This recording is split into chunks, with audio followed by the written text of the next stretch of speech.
This is part 44 of A Link Between Worlds, and in this part, we're going to be wrapping up one of our favorite dungeons. It's already gone too fast. Like Skull Woods and Turtle Rock, it felt like forever, and then like Swamp House is already just flying by. Well, it doesn't help that that's only like 12 minutes or 12 or 13 minutes combined, anyways. What's your gameplay? It's so good. You just fly through the dungeon. Red, you don't have to tell me that. I already know that. Okay. I'm such a huge fan. I feel like I brought this up a long time ago in one of the puzzle rupee rooms. I love when you hookshot into the wall and it is kind of a cool effect right there. Really, it really is. I'm like, because if I did that, I would just be stunned and knocked out and fall into the water. But no, what I love is how the camera pans out right here when the water level's changing right there. Just a cool little effect. It really is, and like it kind of shows you like the whole room. Yes, filling up. So you can see maybe some of those ledges that the water now gets to. I thought was a really, really good touch. I'm with you. And we know we talked about the details. You can see right there, like we can also see the structures going way down below the water, which I also love. Just great detail right there. They didn't necessarily need to do it, but like, I mean, you can see those structures, I mean, pretty far down right there. I like how that's done. I mean, it really shows off the power of that 3DS. I mean, because I guess it's maybe not that hard to like put like a transparent layer over that. I wasn't thinking that far, Red, but okay. I know, I'm thinking like a programmer or something now. But it's a very well done effect. And then like, I was not expecting you to stop right there. Oh, sorry. Oh, it's fine. It's fine. I was actually going to say, well, first of all, let's talk about the fire right here. Like, this makes no sense. Like, we were in a water dungeon, and then there's just, like, randomly fire right here. On solid around rock. the big key. On solid rock, yeah, solid rock. I don't understand how that works. Who comes in, like, makes that fire every day? I don't know. It's like eternal really cool effect. It's not the eternal flame because it just went out, but still.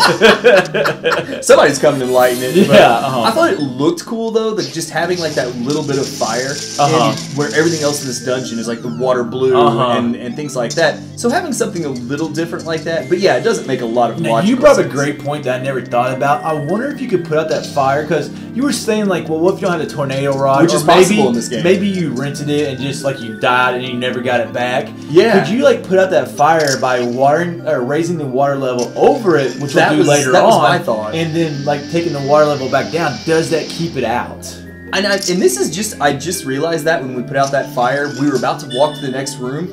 I think the fire starts back on its own after a few seconds anyway. It does. So maybe if you raise the water level and like then lower it real quick and get the key. I'm not sure how that would work, but you had mentioned that like maybe the ice rod. Yeah, the ice rod. You should have one of those items. You should have an item that works this late. Well, I guess you could be playing this dungeon first at the same time. So I mean, I know you have to get the tornado rod early to play the House of Gales back in Hyrule, but like you said, if you get killed and you lose it. And you know when you walk into this dungeon you have to have the hook shot. Yeah. But you don't know that you necessarily have to have the tornado rod. So there'd have to be some kind of alternative way. Now comparing this game to Link to the Past, like I love how he still had like the skulls or whatever you want to say, the faces, like the face statues. Where the water's coming out. Like if you remember, we had those in Swamp House and Link to the Past, and that's one of those reasons why I ranked that game very high, because at that time we thought something just a little like that on the wall was great detail. I kind of love how they go back to that in this game. Like we already said it, but they did keep it very similar to Link to the Past. And one of my favorite Which I'll have the boss coming up, but that's here in a little while. But like you mentioned, one of my favorite rooms in the Link to the Past Swamp Palace was when there was like 4 or 5 of those faces lined up with all the waterfalls. And you had to go through one of them. So seeing those scattered all throughout this dungeon was a really nice touch. You know what? When not being too picky because I do love this dungeon, but if we could have had some waterfalls that we had to walk through, that'd been a cool little addition right there. Now I know they can't do everything, but I would just love to like, okay, which waterfall do I go through? Yeah, just would just add to an already great dungeon. It's funny though. We're sitting here saying we wish it had a few more things like Link to the Past, but man, once we get to the boss, we're gonna be singing. We're gonna be bashing the boss right there. But man, this dungeon, like I said, it's gone too fast already, and just. I remember, like, it's so weird because we usually hate water dungeons, and most people do just like they're confusing.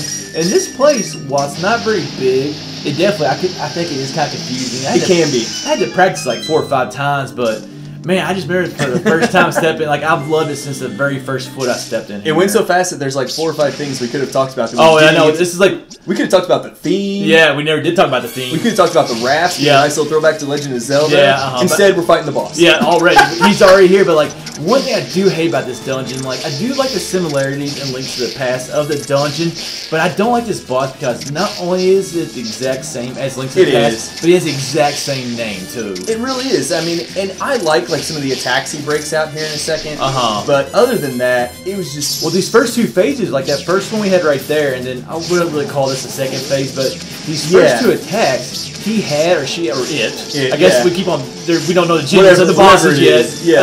But like, this last attack was really the only thing that was new about it. It really was, and honestly, I think this is one of the first bosses I've said I genuinely just didn't like. I thought this game in general, and that's why I was trying to talk about other things except the boss. But I feel like this game has had many strong bosses, and this one was just a bit of a letdown. I'd agree. Like, I just didn't, like, I don't mind having a similar boss that we had Link to the Past, because we already had some of those, like Moldorm. Moldorm, and like, well, I guess Moldorm was actually the same name too, but they made him a lot better, so I'm not going to complain about him too much. But like, the one Dark Palace, he actually had a different name, Gemsaur, instead of, I forgot what the one was called. Helmasaur, I believe. Helmasaur, maybe. He had Trinex versus I'm not sure, but like, in this Turtle Rock. I just thought, maybe, Arrghus Senior or Junior or Arrghus Junior or something would have been good enough. Yeah, I am glad though. Even after a disappointing boss, we kind of had a sage that really matched the dungeon though. Like getting Auron, the Zora, agreed, in a water dungeon makes a lot of sense. Up to this point, the only one I can think of is maybe Osfala and Thieves' Hideout, because a little bit he was in the same area in Hyrule, but he's still not relatable to like